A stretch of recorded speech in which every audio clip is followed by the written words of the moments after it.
বাপ, ও বাপ, আমার জন্য একটু ওষুধ এনে দে না বাপ। আমার শরীর খুব খারাপ করছে, আমি আর থাকতে পারছি না বাপ।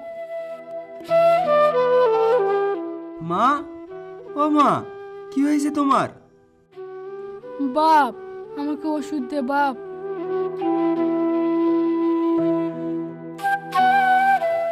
মা, ওষুধ তো সব শেষ হয়ে গেছে, একটা ওষুধ তো নাই।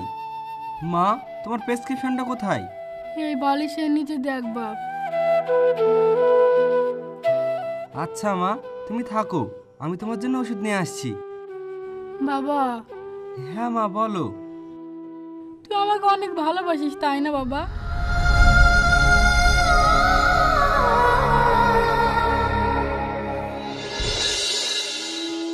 কাছে তো সামান্য এই কটাই টাকা আছে, এই সামান্য টাকা দিয়ে মায়ের ওষুধ কিভাবে কিনবো? ঠিক একটা না একটা ব্যবস্থা হয়ে যাবে।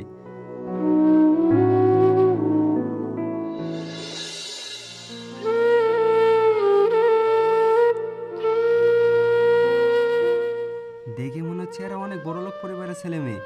ওনাদের কাছে গেলে হয়তো মায়ের ওষুধ কেনার জন্য কিছু সাহায্য পেতে পারি।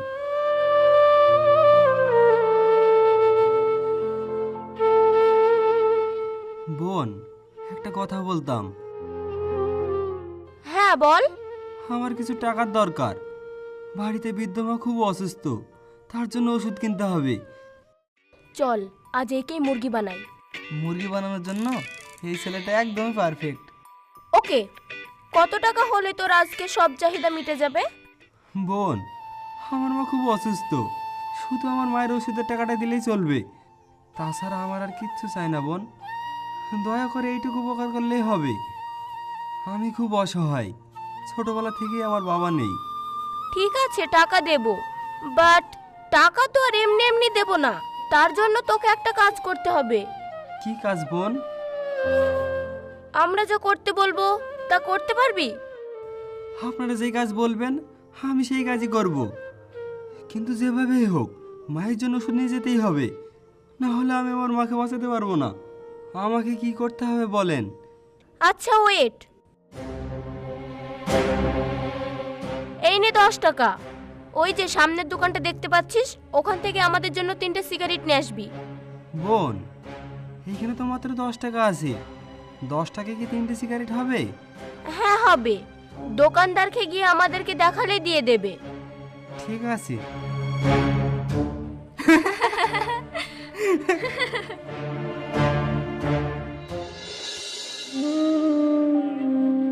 হেলেন আপনাদের সিগারেট। কি রে, এতে তো একটা সিগারেট, তোকে না বললাম 3টে সিগারেট আনতে? দোকানদারকে গিয়ে আপনাদের দেখালাম, কিন্তু 3টে সিগারেট তো দিল না, সেই একটাই দিয়েছে। এই কুকুরের বাচ্চা, তোকে না বললাম 3টে সিগারেট আনতে, তুই একটা সিগারেট নিয়ে ফিরে আসলি কেন? তোর টাকার দরকার, তোর মায়ের ওষুধ কিনবি তাই না? হ্যাঁ। তাহলে আমার পায়ের জুতোটা মুছে দে। কিন্তু কিন্তু কি, তোর না মায়ের ওষুধ কিনতে হবে? বোন, জুতো মুছবো কি দিয়ে? আমার কাছে তো জুতো মোছার মতন কিছুই নেই। কিছু নাই মানে? তোর গায়ের যে জামাটা আছে ওটা দিয়েই মুছে দে।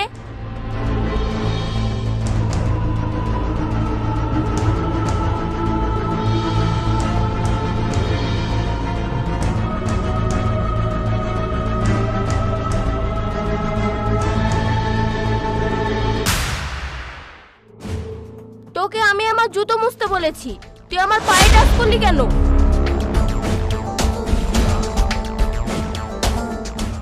আমার ভুল হয়ে গেছে, আপনার জুতো মোছা হয়ে গেছে, এবার আমার টাকাটা দিয়ে দেন, আমি আমার মায়ের জন্য ওষুধ কিনবো।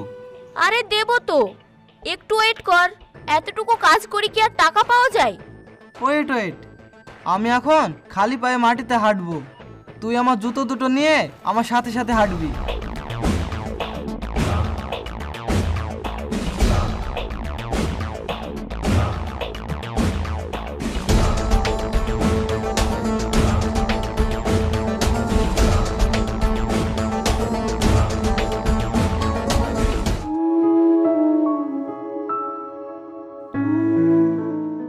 আর হ্যাঁ, তুই যদি কোনো আপত্তি করিস তাহলে তুই আর তোর মায়ের জন্য ওষুধ কেনার টাকা পাবি না।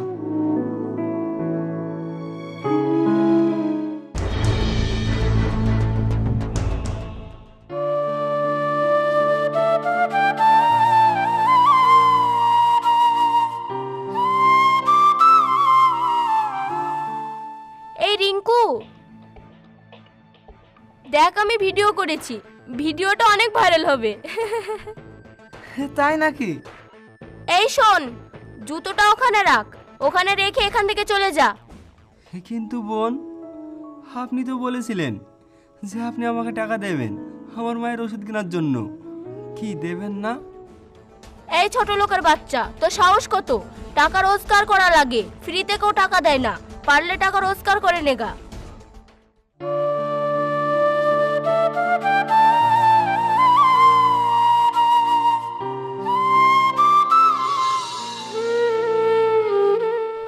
মা, মা আমি তোমার জন্য ওষুধ আনতে পারিনি। তুমি কোনো চিন্তা করো না, আমি তোমার জন্য আগামীকালকেই ওষুধ কিনে আনবো।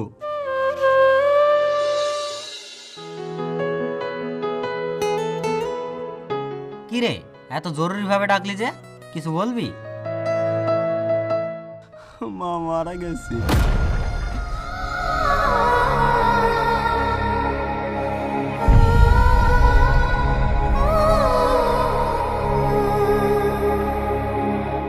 হঠাৎ কি হয়েছিল? সকালে মায়ের খুব শরীর খারাপ করছিল, আমি মায়ের জন্য ওষুধ আনতে গিয়েছিলাম। জানি না কি থেকে কি হয়ে গেল। সকালেই মা আমাকে জিজ্ঞাসা করছিল যে খোকা তুই আমাকে অনেক ভালোবাসিস তাই না? আর আমি বলতেই পারলাম না যে মা আমি তোমাকে অনেক ভালোবাসি, আমি তোমাকে অনেক ভালোবাসি।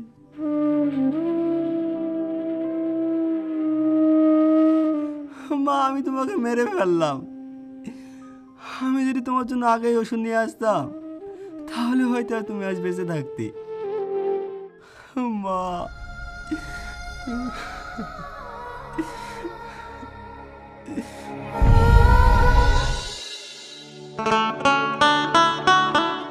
কি রে, একা একা এখানে বসে কি ভাবছিস? বন্ধু, এই পৃথিবীটা কেউ কারণ না, আমার ভাগ্যটাই যে খারাপ। আমি গরিব, আমি বেকার।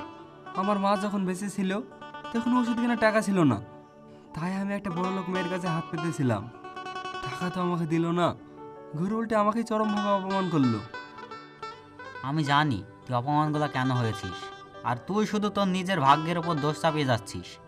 তুই একটুখানি ভেবে দেখতো, তুই কিন্তু চাইলেই তোর বেকারতার সমাধান তুই নিজে ঠিক করতে পারবি।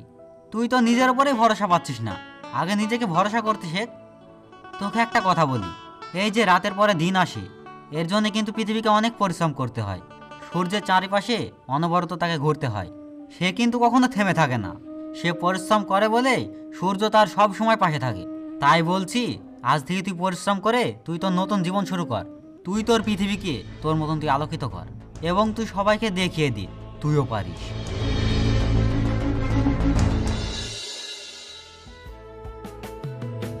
আর কত কষ্ট সহিব রে দুনিয়া, পেট ভরে খাই না, ঘর নাই আশ্রয়া, মাটির বিছানা ছেঁড়া কাঁথা বুকে, রোজকার জীবন চলে শুধু দুকে। ভাগ্যরে দোষ দিনা কখনো, তবুও চোখ ভিজে যায় রাত ভর, জানি না কবে হবে সারা, আর কত কষ্ট সহিব আর।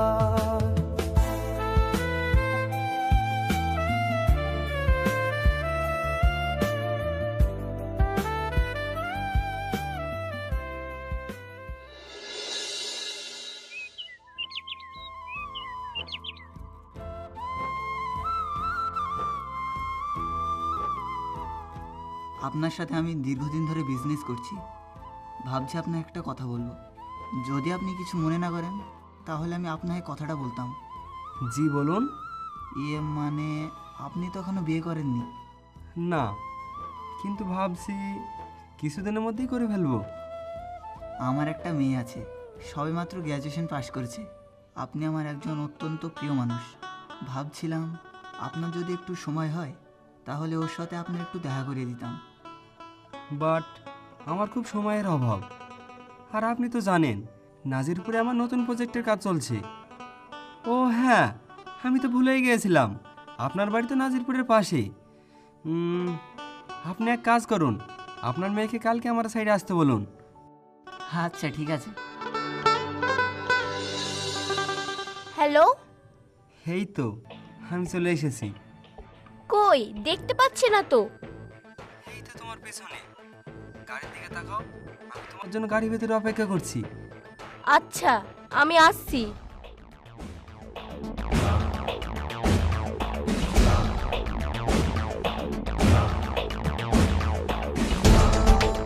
তুমি কি শহীদুল? ও তুমি এসেছো, তুমি আমার সামনে এসে আমাকে দেখো। না, তোমাকে দেখা লাগবে না, বাবার কাছে তোমার কথা অনেক শুনেছি। আমি তোমাকে বিয়ে করতে চাই। আচ্ছা তাই? আমার জন্য তুমি কি করতে পারবা? আমি তোমার জন্য সবকিছু করতে পারবো। আচ্ছা একটা কথা বলবো? হ্যাঁ বলো। তুমি গরিবদের ভালোবাসো না ঘেন্না করো? ভালোবাসি, ঘৃণা করব কেন? আচ্ছা আমি যদি গরিব হতাম তাহলে কি তুমি আমাকে ভালোবাসতে? হ্যাঁ অবশ্যই ভালোবাসতাম। ভালোবাসা ধনী গরিব দেখে হয় না। তুমি কি কখনো কোনো গরিবকে কষ্ট দিয়েছো? না, কখনোই না। আর আর তুমি এসব জিজ্ঞেস করছো কেন? মনে করে দেখো তো, আজ থেকে 5 বছর আগে একটা ছেলেকে তুমি কতটা কষ্ট দিয়েছিলে। সে তোমার কাছে সামান্য করে টাকা চাইছিল তার মায়ের ওষুধ কেনার জন্য। সে কথা কি তোমার মনে আছে? তুমি তুমি কি করে এরকম হলে? কি করে সম্ভব? আই থিংক আমারই কোথাও ভুল হচ্ছে।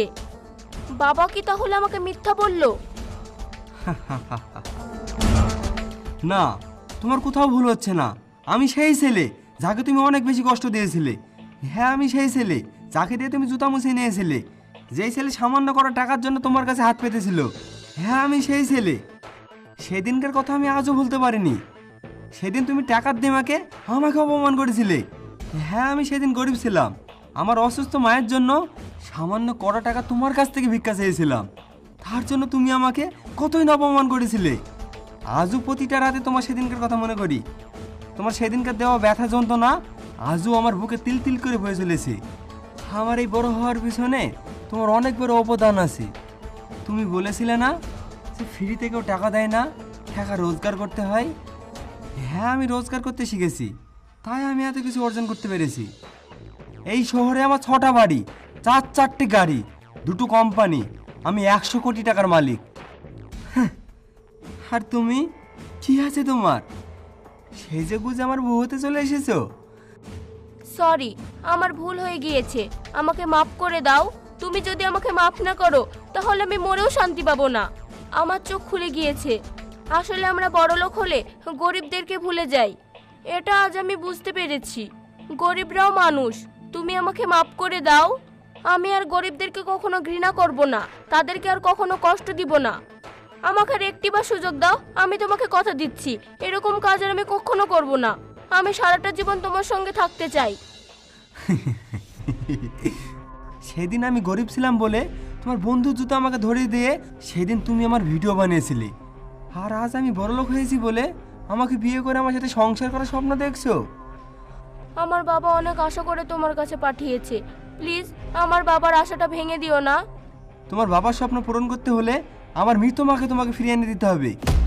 পারবে? না পারবে না। আর আমি যদি আগে জানতাম তুমি আকাশ আঙ্কেলের মেয়ে তাহলে এখানে আমি কোনোদিনই আসতাম না।